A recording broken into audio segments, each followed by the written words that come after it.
Good morning, all of you. So, today we are going to read about the drawbacks of English education. So, if you remember, in Wood's dispatch, some recommendations were sent by Charles Woods. Okay, so now today we'll be reading about the drawbacks of English education. अभी तक हमने जो भी पढ़ा था उसमें पढ़ा था that English education was beneficial for India, but now we are going to read कि कुछ ड्रॉबैक्स थी हर किसी भी न्यू इंट्रोडक्शन का कुछ पॉजिटिव पॉइंट होता है और कुछ नेगेटिव पॉइंट होता है. So today will be reading about the negative point. Will read about the disadvantage of English education in India. Okay, so if you see in your very first point, it is given the growth of English education was not uniformed at all the levels. More attention was paid to the expansion of higher schools and colleges. What British government was doing, British government को एक ऐसी labour force चाहिए थी जो उन्हें help कर सके.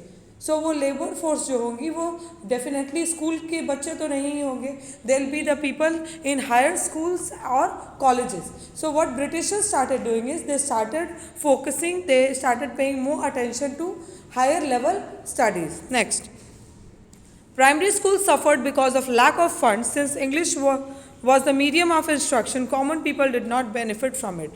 So second reason was that primary schools जो थे they were not benefiting from this because primary level पे Britishers they should not give funds to the primary schools. ठीक है, उन्हें लगता था कि छोटे बच्चों पे पैसे स्पेंड करना is wastage of revenue. So the primary schools they suffered because they never got funds from the Britishers. Okay, next was the promoters of English education wanted to create a class of Indians who would be English in their thinking and habits. The vast masses still remained illiterate, while the spread of education was limited to middle and the upper middle classes. So जो भी promote करते थे English education को, they wanted to create such a class जहाँ पे लोग केवल English बोले ना बल्कि वो अपने सोच और तरीके से भी इंग्लिश हो. ठीक है, that means they should favour Britishers and the people middle class and upper middle class people were the one who were attracted the most bye education. Lower people जो पीजेंट्स थे उन्हें लगा कि इंग्लिश एजुकेशन, उन्हें English सीखने की कोई ज़रूरत नहीं है, और जो अपर पीपल थे जो रिच थे they felt they already had money. So the lower, the bottom and the top, they never paid any interest to educating themselves, rather only middle and upper middle class benefited from it. British did not pay any attention to the education of women or promoting higher studies in science technology. Only 3 medical colleges were set up at Calcutta, Madras, Bombay, and with admission restricted to Europeans. So what was done? Now British never focused on women education. उन्हें पता था कि अगर वो women को पढ़ा देते हैं तो भी उस समय का जैसा सिनेरियो था लोग women को वर्क नहीं करने देंगे, और अगर women educated है और वर्क नहीं कर रही है then again that is not advantageous to the Britishers. Apart from that वो साइंस एंड टेक्नोलॉजी पे ज़्यादा फोकस नहीं करते थे बिकॉज उनकी मोटिव थी केवल इंडियंस को इंग्लिश सिखाना. Okay, so there were only 3 colleges that were opened, medical colleges, that was in Calcutta, Madras and Bombay, और वो वहाँ भी एडमिशन रेस्ट्रिक्टेड थी यूरोपियंस के लिए. दैट मीन्स अगर साइंस और टेक्नोलॉजी कोई सीख रहा है इंडिया में भी तो वो केवल यूरोपियंस हैं, इंडियंस को एडमिशन्स ही नहीं मिलती थी. Okay, now let us C. However, English education did not bring Indians into contact with rational and scientific ideas. And with development in science and technology, India became familiar with the writings of great philosophers such as Rouse, Voltaire, and Thomas Paine, which inspired the Indian nationalist movement. English emerged as the common language among educated Indians, which helped to spread new ideas among people living in different parts of India and created bonds of unity among them. So, अब क्या हुई, अब जो पहले जो भी scenario India में चल रही थी, जैसे ब्रिटिशर्स क्रिएट करना चाहते थे, they wanted to create a British favouring society, अब उसकी अपोजिट होने लगी. जब मिडिल क्लास और अपर मिडिल क्लास एजुकेट हो गए, वो मिडिल क्लास एक ऐसा क्लास होता है जो जिसकी कनेक्शन बॉटम से भी होती है और उसकी कनेक्शन अबव से भी होती है, मतलब वो पुअर से भी टच में रहता है और वो रिच से भी टच में रहता है. So middle class when they got educated they realise the problem of Indians who were suffering, and then they started going for various movements. अब अब जो ब्रिटिशर्स चाहते थे दैट एजुकेटेड इंडियंस उन्हें हेल्प करेंगे, उन्हें फेवर करेंगे, उसकी बिल्कुल एग्जैक्टली ऑपोजिट होना शुरू हो गया. Rather than favouring they started going against. Apart from that they started creating और दे स्टार्टेड मोबिलाइजिंग पीपल. लोगों को यूनाइट करने लगे to fight against Britishers. Okay. Contribution of Indian leaders. Indian leaders who played an important role in spread of education. The poet and the nationalist Rabindranath Tagore once said, "The highest education is that which does not merely gives us information, but makes our life in harmony with all existence." Many Indian leaders who made a broad-based initiatives in this direction imbibed the essence of ennobling statements. Okay, so there were many great philosopher like Rabindranath Tagore. He said that education is not providing information. आपके पास बहुत information है तो आप educated नहीं हैं. आप तभी educated हैं जब आप सारे लोगों के साथ, जितने भी तरह के लोग हैं, whether they are good with you, bad with you, they have same mindset, they are rich, they are poor, जितनी भी वैरायटी ऑफ पीपल हैं उनके साथ अगर आप हार्मनी और पीस में रह रहे हैं तो ही आप एक सही मायने में एजुकेटेड पर्सन हैं. During the early years of 20th century, leaders of freedom movement formed a National Council of Education as a revolt against the control of education by the British. National schools and national colleges were set up by them. Rabindranath Tagore established Vishwa Bharati University at Shanti Niketan, West Bengal. Schools following the Nai Talim scheme of Gandhiji, which helped students to be self-reliant, and was started at this time. The Vidyapeeth at Banaras, Ahmedabad and Jamia Millia Islamia were good examples of new dimensions given to education at that time. So when educated Indians, they saw that जितनी भी educationalist institutions हैं वो British के control में हैं. ठीक है, जितनी भी हैं ये ब्रिटिश के कंट्रोल में, और ब्रिटिशर्स वही पढ़ा रहे हैं जो उन्हें हेल्प करे. दैट मीन्स ब्रिटिश एजुकेशन में पढ़ाया जाता था that Britishers had brought civilisation to India. British government जो है, ब्रिटिश रूल जो है इंडिया के लिए वो बहुत बेनिफिशियल है. So all these things were not accepted by the educated Indians eight that time. So they started with national schools. ठीक है, नेशनल स्कूल और नेशनल कॉलेजेस बनाए जिसके अंडर में बहुत सारी स्कूल्स और बहुत सारी यूनिवर्सिटी स्टार्ट किए जो ब्रिटिश को ना ग्लोरीफाई करके इंडियन फ्रीडम स्ट्रगल को ग्लोरीफाई करता. ठीक है, नई तालीम स्कीम स्टार्ट की महात्मा गांधी ने. नई तालीम is new form of education जिसमें सेल्फ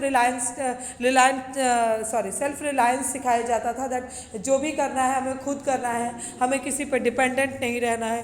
फिर विद्यापीठ स्टार्ट हुआ Banaras and Ahmedabad which till date exist. Jamia Millia Islamia, अभी भी ये कॉलेजेस है. So they were good example of education at that time. Now growth of science. With growth of modern education in India, people developed a scientific attitude and did not accept anything at face value and take things for granted. Instead, it kindled a need for questioning and experimentation. In ancient India, great progress was made in the field of science and medicine. So now what happened, as Britishers wanted that हमारे जो education होगी उसके बाद हम Indians जो होंगे वो हमारे ब्लाइंड फॉलोअर्स हो जाएंगे, उन्हें हम पे ब्लाइंड फेथ हो जाएगा. वो वैसा नहीं हुआ. रैदर जब इंडियन स्कूल्स आई, जब इंडियन कॉलेजेस आई, यूनिवर्सिटीज़ आई, then people develop the scientific attitude. ठीक है, पहले जो भी रिलीजन को से जोड़कर लोगों को मनवाया जाता था, अब लोग उसमें साइंस ढूंढने लगे. जैसे सती प्रैक्टिस, ठीक है, उसे रिलीजन से जोड़ के ज़बरदस्ती विमेन को they were force to give away their life after death of their husbands. Now after education, after development in science and technology, people start questioning that अगर मेरे हस्बैंड की डेथ हुई है, how am I responsible to lose my life. Okay, all such thing. Aryabhatta, ये कुछ नाम्स हैं. जैसे आप जो एंशियंट इंडिया में, ठीक है, जो एंशियंट इंडिया आप कह सकते हैं, ब्रिटिशर्स के आने से पहले बहुत सारे हमारे इंडियन साइंटिस्ट थे. ओके, जिन्होंने बहुत सारी चेंजेस की थी इंडिया में, हम प्लास्टिक सर्जरीज परफॉर्म किया था, बहुत सारे मेडिसिन्स, मैथमेटिक्स, ये सब में बहुत सारी डेवलपमेंट्स इंडिया में आई थी. सो India was not one such country जिसमें साइंस एंड टेक्नोलॉजी ब्रिटिश के आने के बाद से आई थी. Rather it existed much before then arrival of Britishers. Okay, now Aryabhata, Vahamirani, Sushruत, Charka are famous scientists and physicians. However, over a period of time, science took a back seat while religion and theology gained more prominence. ठीक है, सो ऐसा नहीं था, science पहले भी थी, but कुछ समय के लिए लोग ज़्यादा रिलीजियस हो गए थे, ज़्यादा भगवान और रिलीजन के बारे में बात करने लगे थे. So science took a back seat, but ऐसा नहीं था दैट हमारे इंडिया में साइंस कभी थी ही नहीं. A revival of scientific study once again took place under the British. As people became familiar with the scientific experiment, they learned to look for logic and reasons beyond blind faith in sculptures. ठीक है, अब क्या हुआ, अब लोग reasons पूछने लगे that अगर हम कर रहे हैं, अगर religion में लिखा है तो कहाँ लिखा है, और अगर लिखा भी हुआ है तो क्यों हमें follow करना है.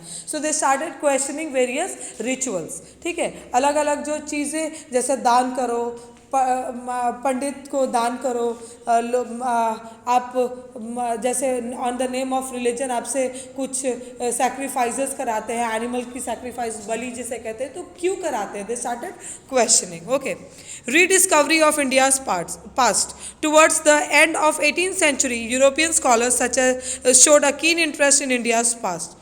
William Jones started the Royal Asiatic Society of Bengal. He also translated Kalidas' play Abhijan Sakuntalam. So now by 18th century, by the end of 18th century, European scholars, they started showing interest in India's past. That India का past है क्या. So you know it is very important. अगर आप long run में किसी country को rule करना चाहते हैं तो उसकी past को जानना बहुत ज़रूरी है. ठीक है, that उनकी strengths क्या है, उनकी weaknesses क्या है, उन्हें किस टाइप का एजुकेशन है. अगर आप किसी को बहुत डीपली जानेंगे, you will be able to manipulate them well. Okay, so this is what Britishers wanted, that हम बहुत जान जाएं इंडिया के बारे में, ताकि हमारा रूल जो है वो और स्ट्रॉन्ग हो सके. So Royal Asiatic Society was formed by William Jones and he translated Kalidas, he is William Jones if you can see, and he translated Kalidas Abhijan Shakuntalam. You all know that Kalidas is one of the most famous writer that India had. Now, James Prinsett deciphered the ancient Brahmi script which gave us clue about the Mauryan Empire. ठीक है, पहले जो scripts use होती थी, जैसे अभी तक हमारी हड़प्पन स्क्रिप्ट जो है अभी तक वो डिस्कवर नहीं हुई है. हड़प्पा जो हमारे सिविलाइजेशन था, इंडस वैली सिविलाइजेशन, उसकी स्क्रिप्ट अभी तक, बहुत जगहों की स्क्रिप्ट अभी तक डिकोड नहीं हो. स्क्रिप्ट डिकोड करने का मतलब होता है जैसे अभी हम ABCD लिखते हैं, हो सके आज से 1000 साल बाद people they do not know ABCD, so then they discover कि अच्छा ये अल्फ़ाबेट का मतलब A होता है, CAT, कैट इसे पढ़ा जाता है. सो जेम्स प्रिंसेप्ट ही डेसिफर्ड ब्राह्मी स्क्रिप्ट, और ब्राह्मी स्क्रिप्ट के बाद हमें मौर्यन डायनेस्टी के बारे में पता चला था. So Mauryan dynasty was one of the most roaring dynasty at that time, okay, in the past. Now Alexander Cumming made commendable contribution to Indian archaeological study. Indian reformers of 19th century carried ahead a task of rediscovering India's past. They revived the interest in Indian literature, which formed the basis of Indian culture. The efforts of the reformers instilled a sense of pride and cultural unity in people. This resulted in a cultural awakening during last quarter of 19th century. So if you see here, अगर आप ध्यान से देखेंगे तो देखिए दो reasons थी. ठीक है, दो रीजंस की वजह से ब्रिटिशर्स भी इंडिया के पास्ट को डिस्कवर कर रहे थे और इंडियन लीडर्स भी इंडिया के पास्ट को डिस्कवर कर रहे थे. ब्रिटिशर्स डिस्कवर कर रहे थे ताकि लंबे समय तक उनकी रूल एग्जिस्ट करे, और इंडियंस डिस्कवर कर रहे थे ताकि लोगों को बताएं, इंडियंस को बताएं दैट ब्रिटिशर्स के आने से पहले भी there were so many glorious things that took place in India. So India itself was one of the very famous places or very famous country in the past. It was not Britishers who have civilized us, but we are the one who have taught number of things to the world. Okay. Now, the growth of national education. The Swadeshi movement called upon Indians to boycott schools and colleges administered by the British. So if you remember स्वदेशी movement, स्वदेशी का मतलब था जो भी चीज़ हमारे India में है उसी को हमें फॉलो करना है. इन स्वदेशी movement they started boycotting British school, British colleges, British products, British cloth, सब ये बॉयकॉट करने लगे थे. और उसी टाइम इंडियन इंस्टीट्यूट्स में बहुत सारे बच्चों ने एडमिशन लिया, बहुत सारे टीचर्स ने ज्वाइन किया, प्रोफेसर्स ने ज्वाइन किया. So it got Indian education got boost with स्वदेशी movement. In November 1905, a conference was held in Bengal to create an educational system managed by India. Thus, National Council of Education was set up from the fund given by rich Indians. Soon, many national schools and colleges were set up both at primary and secondary level. In its Calcutta session in 1906, Indian National Congress also encouraged the opening of indigenous educational institutes throughout the country. Though the British paved the way for modern education in India for their own self-interest, it helped in spreading awareness and enlightenment and soon became the main reason for emergence of Indian national movement. So, now what happened by 1905 conference held हुई और एक बहुत ही properly managed वे में education start किया गया. Britishers ने education start किया but Indians ने उसे ज़्यादा बेहतरी से इसलिए लाइन अप किया बिकॉज देखिए आपकी अपनी कंट्री है, definitely Indians will do much more. और ब्रिटिशर्स ने अपने एक सेल्फिश मोटिव से स्टार्ट किया था. ठीक है, ब्रिटिशर्स का सेल्फिश मोटिव था दैट उन्हें एजुकेटेड लेबरर्स मिले, बट इंडियंस ने जब एजुकेशन को टेक ओवर किया their motive was to bring awareness and enlightenment to the people. So Britishers जो फोकस कर रहे थे केवल हायर एजुकेशन पे, इंडियंस फोकस कर रहे थे प्राइमरी और हायर दोनों पे. बच्चों को भी पढ़ाने में वो उतने ही इंटरेस्टेड थे. So this is all about it. यहाँ 2 केस स्टडीज दी गई है दैट यू विल रीड, बड़ोदरा का और अलीगढ़ का.